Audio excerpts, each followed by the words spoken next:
ஹம்ஜாவுக்கு முன் வந்தான். அவனை பார்த்த ஹம்ஜா ரலியல்லாஹ் அன்ஹு அவனுக்கு கோபமூட்டுவதற்காக, "ஓ ஆணுறுப்பின் தோலை வெட்டுபவளின் மகனே, என்னருகில் வா" என்றழைத்தார்கள். அவனது தாய் கத்னா செய்யும் தொழில் செய்து வந்தாள். அவன் அருகில் வந்தவுடன் ஹம்ஜா ரலியல்லாஹ் அன்ஹு அவனது தலையை உடம்பிலிருந்து தனியாக்கினார்கள்.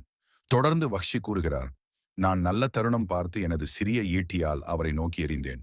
அது அவரது தொப்புளுக்கு அருகில் குத்தி குடலை கிழித்து அவரது மர்மஸ்தானத்தின் பக்கமாக வெளியாகியது. அவர் என்னை நோக்கி வர முயற்சி செய்தார். ஆனால் அவரால் வர முடியவில்லை. நான் அவரை அதே நிலையில் விட்டுவிட அவர் இறந்து விட்டார்." ஹம்ஜா ரலியல்லாஹ் அன்ஹு உஹத் போரில் ஷஹீது ஆக்கப்பட்டார்கள். அதன் பின் சில கணங்களில் ஆங்கு திரும்பிய வஹ்ஷி தம் குறுவாளை எடுத்துக்கொண்டு இவர்களது மார்பை பிளந்து இவர்களது இதயத்தையும் பீத்தெடுத்து அதனை அபூ சுப்யானின் மனைவி ஹிந்தாவிடம் கொடுத்தார். அதனை தன் வாயில் வைத்து கடித்து விழுங்க எண்ணினாள் அவள்.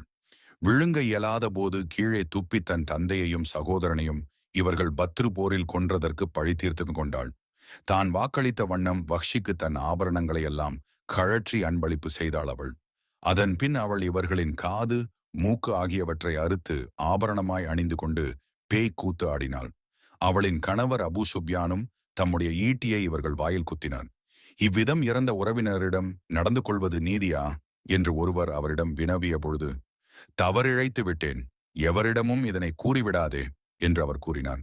போர் முடிந்தது. முஸ்லிம்கள் வெற்றி அடைந்தனர். ஆனாலும் முஸ்லிம்களின் பக்கம் பலத்த சேதம் ஏற்பட்டுள்ளது. அப்போது நபி அவர்கள் ஹம்ஜா எங்கே என கேட்டார்கள். எல்லோரும் ஒருவரை ஒருவர் பார்த்து கொண்டவர்களாக ஹம்ஜா அவர்களை தேடினார்கள். போர்க்களத்தின் நடுவே ஓரிடத்தில் இவர்களது உடல் சிதைக்கப்பட்டிருப்பதைக் கண்ட அண்ணல் நபி சல்ன் அவர்களுக்கு ஏற்பட்ட வெஞ்சினத்திற்கு அளவில்லை. இவர்களது இறப்பிற்காக 30 குறைஷிகளின் உயிரை பழிவாங்குவதாக அவர்கள் சூள் உரைத்தார்கள்.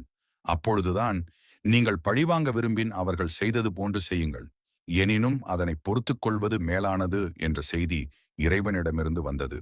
இவர்களுக்கு அருகில் மற்றவர்களுடைய வெற்றுடல்களை வைத்து நபீசல் அவர்கள் ஜனாசா தொழுகை தொழ வைத்தார்கள்.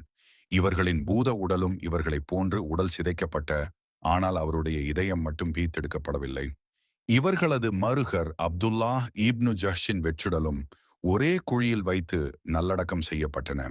உஹத் மலைச்சாரலில் உள்ள இவர்களது அடக்கவிடத்திற்கு ஆண்டுதோறும் ஷ்வான் திங்கள் 14ஆம் நாள் அண்ணல் நபி அன்சல் அவர்கள் சென்று இவர்களுக்காக இறைவனிடம் இறைஞ்சி வந்தார்கள்.